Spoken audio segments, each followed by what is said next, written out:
capítulo 9, versículos 30 a 37. Este é o Evangelho da série trienal B para o 18º domingo após Pentecostes, junto com Jeremias 11, 18, 20. A epístola segue a leitura na carta de Tiago e o salmo é o Salmo 54. O Salmo 54 é, de certa forma, a oração de um aflito.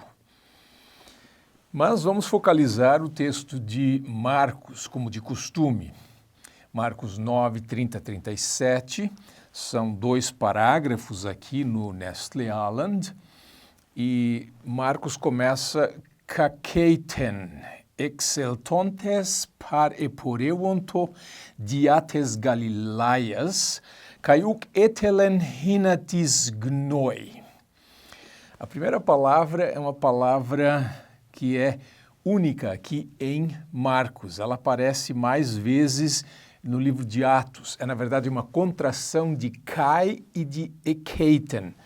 Existe um sinal, um apóstrofo sobre o alfa, em kakeiten, indicando que se tem uma elisão, uma junção de duas palavras, mas isso é um fenômeno raro, é uma palavra rara, e ela aparece de novo aqui em Marcos, nos surpreendendo. E dali, daquele lugar, exeltontes, saindo eles, par eporeuonto diates Galilaias, passavam, atravessavam a Galileia. Esse verbo paraporeuonto é um verbo interessante aqui, porque literalmente ele diz passando ao lado de, mas a preposição que segue é de a. Então, como você pode passar ao lado de através de? Por isso esse prefixo para, ele como que perde o seu significado. Quer dizer, eles passavam, eles atravessavam a Galileia. Simplesmente este é o significado deste verbo nesse caso. Caiuc etelen, e não queria, não desejava, a saber, Jesus não queria que alguém soubesse. Hinatis gnoi. Essa forma gnoi é rara, finalzinho do versículo 30, é do verbo gnosco, e a gente sabe que é subjuntivo porque depois do hina, dessa conjunção, em 99,9% dos casos no grego aparece um subjuntivo. Às vezes aparece uma forma de futuro, mas isso é muito raro. Versículo 31. Edidasken gar tus matetas autu, kai elegen autois hoti hohuios tu antropo paradidotai eischeiras antropon, kai apoktenusin auton, kai apoktanteis metatreis hemeras anastesetai.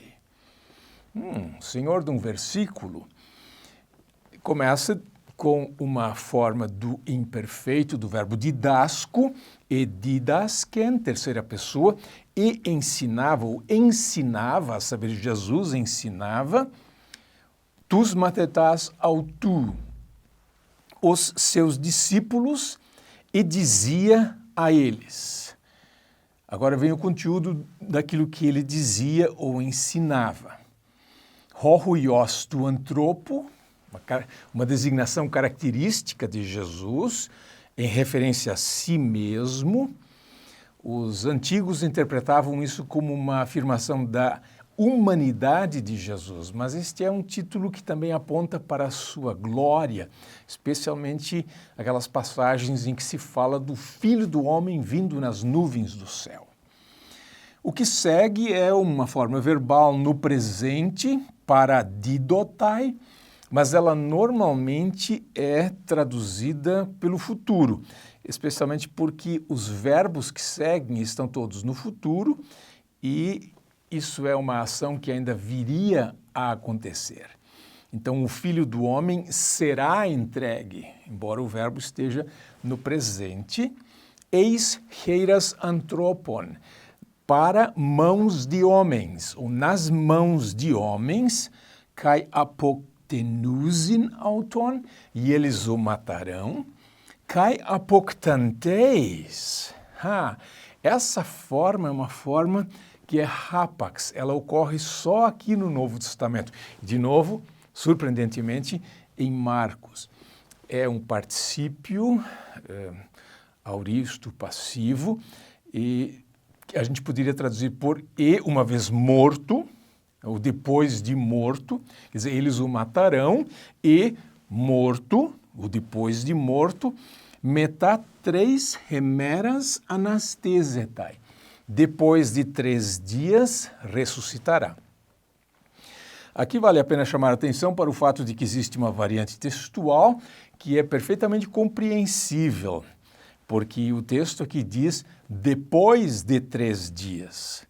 Se a gente olha o aparato crítico, percebe que a variante é no 3º dia, porque isso foi o que de fato aconteceu. Jesus ressuscitou no 3º dia, ou ao 3º dia, final da sexta, o sábado e o domingo de manhã.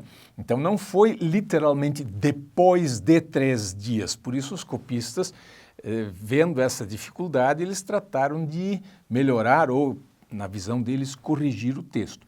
Esse é o texto mais difícil que, segundo os cânones da crítica textual, deve ser preferido. Versículo 32, hoi de ignoon torrema kai efobuntu auton eperotesai. Hoi de, em grego, esse começo hoi de ou rodé é uma maneira de alternar ou de mudar para um outro falante, um outro referente. Poderíamos traduzir, ou geralmente se traduz, mas eles, ou e eles, aqui um mas cabe bem, mas eles ignoam. Essa é uma forma iniciada com um alfa privativo, significa não, eles não conheciam, eles desconheciam.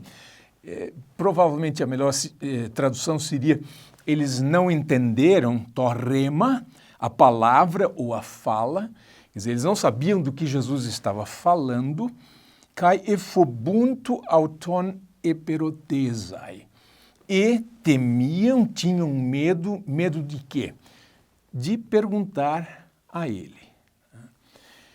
Então, de novo, esse verbo agnoel, no versículo 32, ele é um verbo que só aparece aqui nos evangelhos.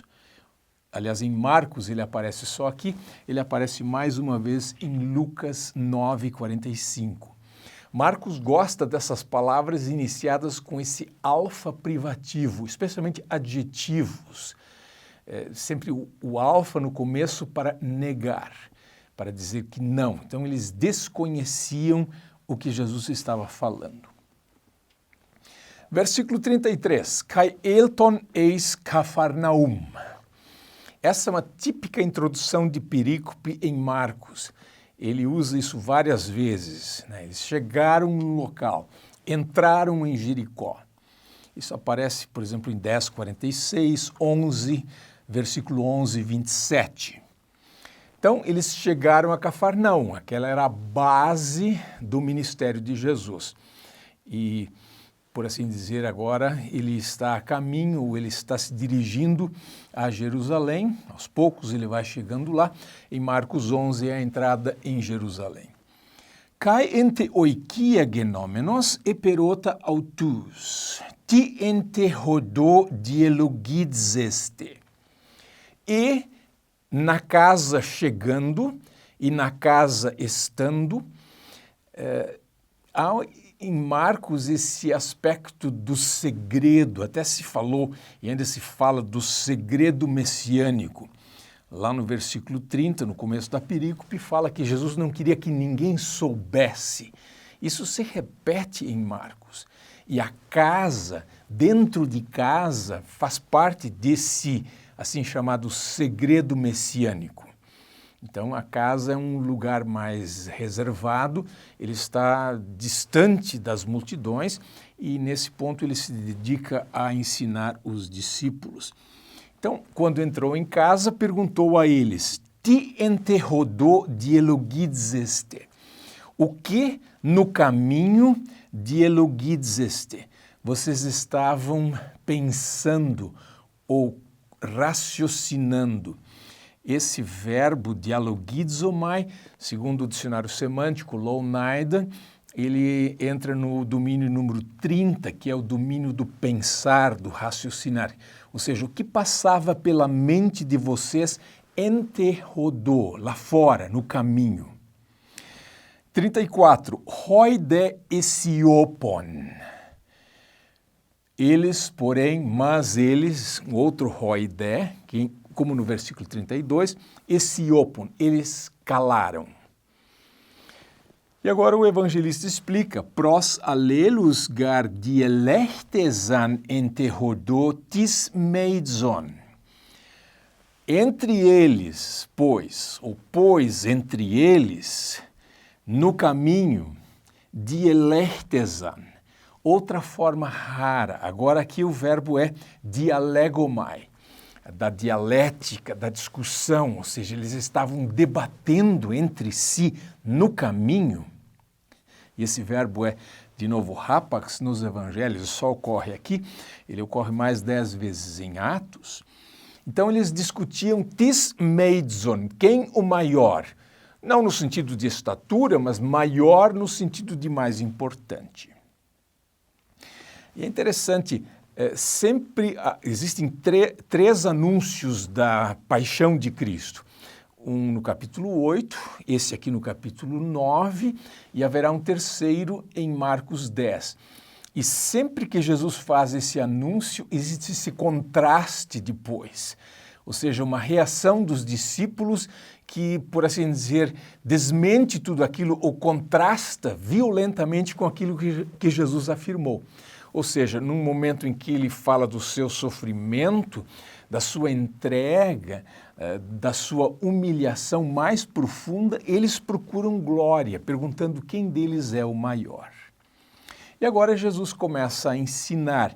E todo esse trecho aqui de Marcos 8, 9 e 10 é, no fundo, um longo discurso, uma longa instrução de Jesus sobre essa questão do discipulado. Versículo 35. Kai katizas e fones entus dodeca, kai legei autois.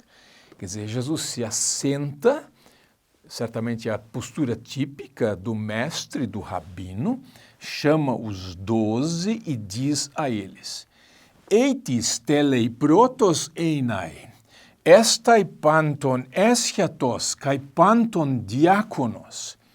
Se alguém quer primeiro, protos, quer ser o que está na frente, na proa, estai panton eschatos, será de todos o último, e panton diáconos, de todos o servo.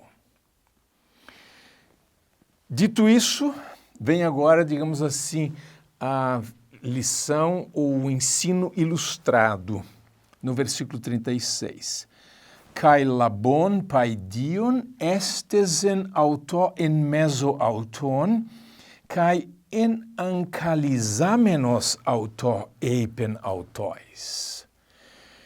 E, tomando, labona do verbo lambano, paidion, uma criança, estesen auto, estesen do verbo histime, por colocar, colocou auto, neutro, porque paidion é uma palavra neutra em grego, colocou essa criança em meso auton, no meio deles, kai en ancalizamenos auto.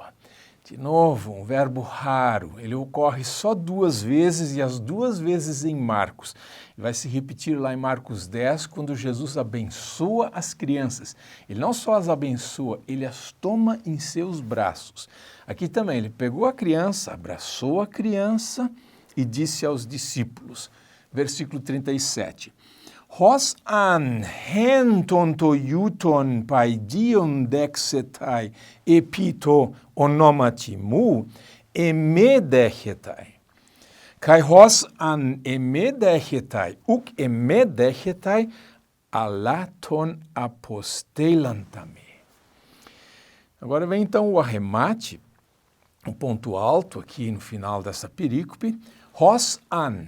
Hos é o pronome relativo, quem, e essa palavrinha que segue, o an, não tem normalmente tradução, é uma maneira de indicar que o que segue está no subjuntivo, e o subjuntivo é o modo da projeção. Imaginemos, façamos de conta, ou seja, sempre que alguém receber uma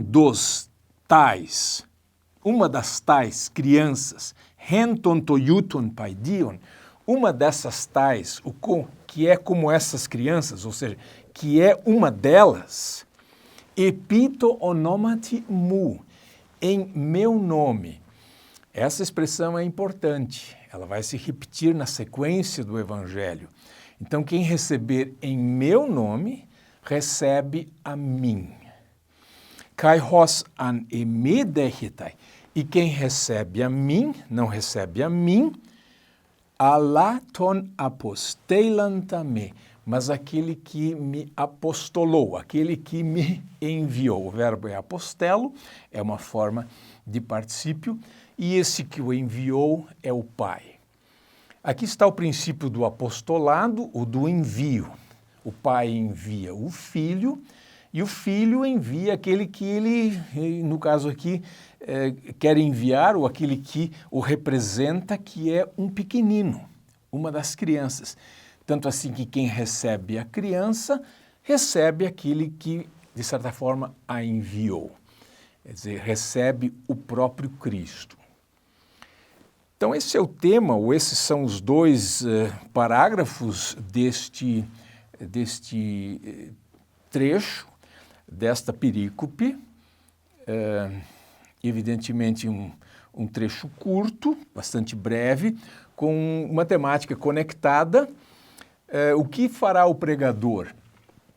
Ele poderá tomar o texto como um todo.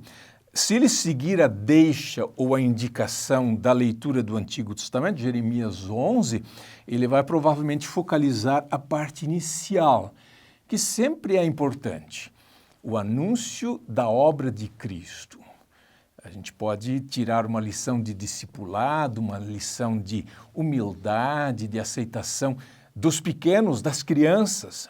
O Dia das Crianças está próximo, mas por que não focalizar a paixão e morte e ressurreição de Cristo? E o texto de Jeremias 11, que é a primeira das assim chamadas confissões ou lamentações de Jeremias dentro do seu livro profético, ali também o Jeremias ele fala a respeito de como ele era uma ovelha que era levada e ele não sabia do que estava acontecendo.